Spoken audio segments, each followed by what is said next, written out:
తాకట్లో ఉన్న మీ బంగారాన్ని విడిపించి ఆ రోజు ఆన్లైన్ రేటుకి కొంటాం. Sharma gold company.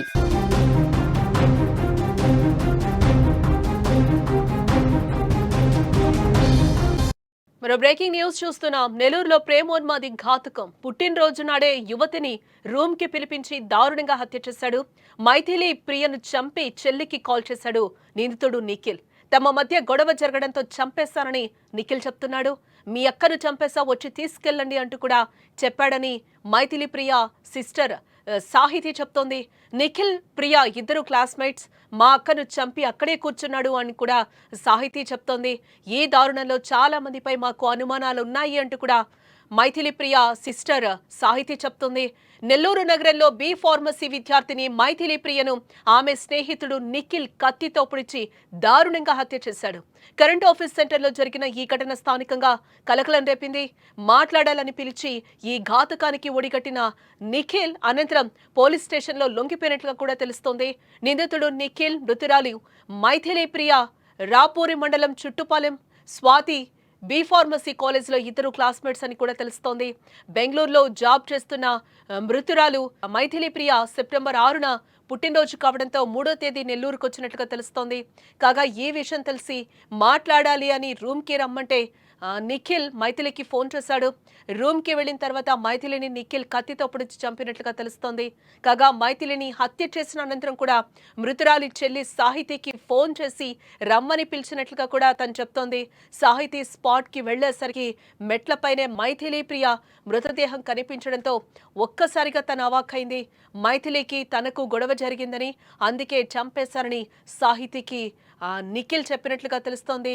తర్వాత దర్గామీట పోలీస్ స్టేషన్ కు వెళ్లి లొంగిపోయినట్లుగా కూడా నిందితుడు తెలుస్తోంది. ప్రేమ పేరుతో వేధించి తన కుమార్తెను హత్య చేశాడని మృతురాలి తల్లి లక్ష్మి కూడా బోరున విలపిస్తోంది. ఇదిలా ఉంటే మైథిలి ప్రియను నిఖిల్ చాలా కాలంగా ప్రేమిస్తున్నానంటూ కూడా వెంట పడుతున్నట్లుగా కూడా తెలుస్తోంది. అయితే ఆమె ప్రేమకు నిరాకరించినందుకే నిందితుడు హతమార్చుంటాడని కూడా పోలీసులు అనుమానాలు వ్యక్తం చేస్తున్నారు. మైథిలి ప్రియ మృతదేహాన్ని పోస్టుమార్టం నిమిత్తం నెల్లూరు జీజీహెచ్కి తరలించారు పోలీసులు. మైథిలి ప్రియ మృతితో తల్లిదండ్రులు, కుటుంబ సభ్యులు, స్నేహితులు కూడా కన్నీరు పున్నీరుగా విలపిస్తున్నారు. నిందితుడు నిఖిల్ పై పోలీసులు కేసు నమోదు చేసి దర్యాప్తు జరుపుతున్నారు. నిందితుడిని కఠినంగా శిక్షించాలని మృతురాలి కుటుంబ సభ్యులు అలాగే బంధువులు కూడా డిమాండ్ చేస్తున్నారు. తను స్వాతి కాలేజ్ వెంకటాచలంలో బి ఫార్మసీ 4 years కంప్లీట్ వచ్చి తను గ్రాడ్యుయేటెడ్. జాబ్ పర్పస్ మీద సర్చింగ్స్ లో బెంగళూరులో జాబ్ ఉంది అని చెప్పి జాబ్ పర్పస్ మీద అమెజాన్ లో వర్క్ చేస్తుంది.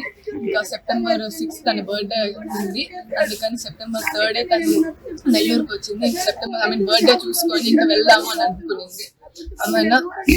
నిన్న నైట్ అరౌండ్ ఇంకా 11 o'clock కల్లా మేము తినేసి పడుకున్నాము. ఇంకా 1:46 అప్పుడు నాకు మెలకు వచ్చి చూసాను, మా సిస్టర్ నా పక్కన లేదు. ఫోన్ చేశాను, ఎక్కడున్నావు అంటే ఫ్రెండ్స్ తో బయట ఉన్నాను, ఒక 10 minutes లో వచ్చేస్తానని చెప్పింది. తొందరగా వచ్చాయని చెప్పాను. నేను నిద్రపోయాను. ఇంకా 3:33కి నాకు కాల్స్ కంటిన్యూస్ గా మిస్డ్ కాల్స్ వస్తా ఉంది. ఎవరైనా కాల్ అటెండ్ చేశాను. నిఖిల్ ఏమైంది ఎందుకు అంటే, మీ అక్క ఇక్కడ పడిపోయింది, మీ అమ్మకు ఫోన్ చేయండి, ఫోన్ చేసి వచ్చి తీసుకొని పోండి అని చెప్పాడు. మా అమ్మకి ఎంత చేశారని చెప్పి నేను ముందు వెళ్ళి చూద్దామని చెప్పి కిందకి వెళ్ళాను. మెట్ల మీద ఎక్కి వెళ్ళి చూశాను.